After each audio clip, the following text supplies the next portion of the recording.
Hello and welcome to my lifting guide. I'll be showing you the proper way to execute both the snatch and the clean and jerk, and also detailing some common mistakes to avoid. We'll start with the clean and jerk.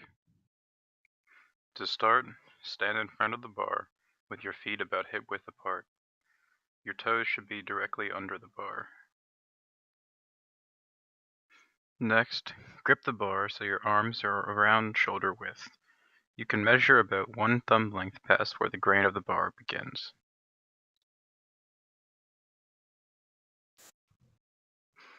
You might instinctively grab the bar like this. Don't. It provides you with significantly less control over the bar and is a weaker grip overall. You need to use the hook grip. Press the webbing of your thumb into the bar and wrap your thumb around it. Then wrap your other fingers over top your thumb and pull your thumb further around the bar with them. This grip is really going to hurt for the first couple of weeks or months, but it's essential as you get stronger because you'll hit a point where the weight is too heavy to keep control over with a standard grip. Next, you need to get into position to begin the lift.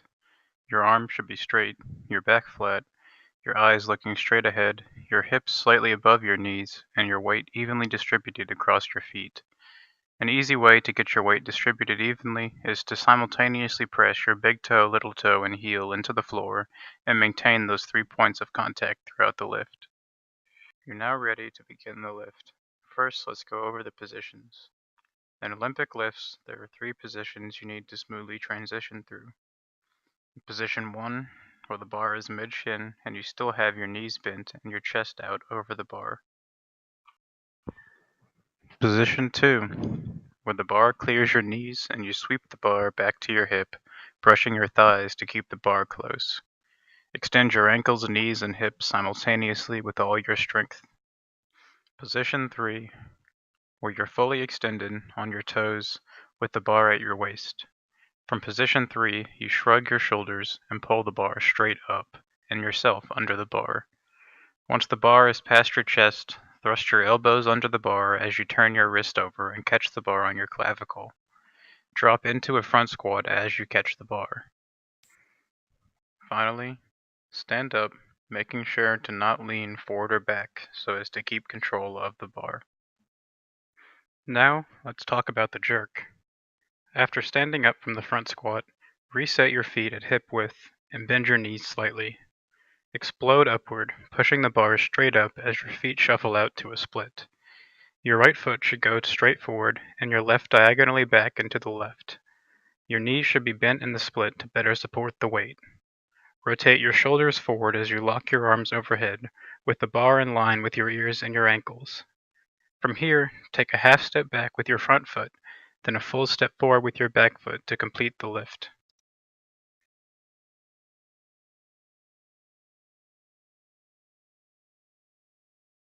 The snatch starting position is the same as in the clean and jerk, but with a wide grip.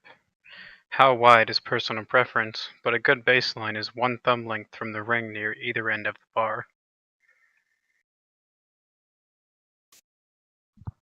Before you begin the lift, you should be in the proper snatch starting position, with your back flat, chest big, arms straight, eyes forward, hips slightly above your knees, and your weight evenly distributed across your feet. The positions for the snatch are also the same as in the clean and jerk. Position 1, with the bar at mid-shin and your knees still bent with your chest out over the bar. Position 2, where the bar is at your knees and your chest is still over the bar and you're ready to sweep the bar back across your thighs. And position 3, where the bar is at your hip and you explosively extend your knees, hips, and ankles and begin to pull yourself under the bar. Next, shrug your shoulders, pulling yourself under the bar as you turn your wrist and your shoulders outward. You should catch the bar in an overhead squat. The bar should be overhead, in line with your ears and your ankles. From here, you just stand up, keeping the bar above your ankles and not leaning forward or back to maintain control over the bar. The full snatch should look something like this.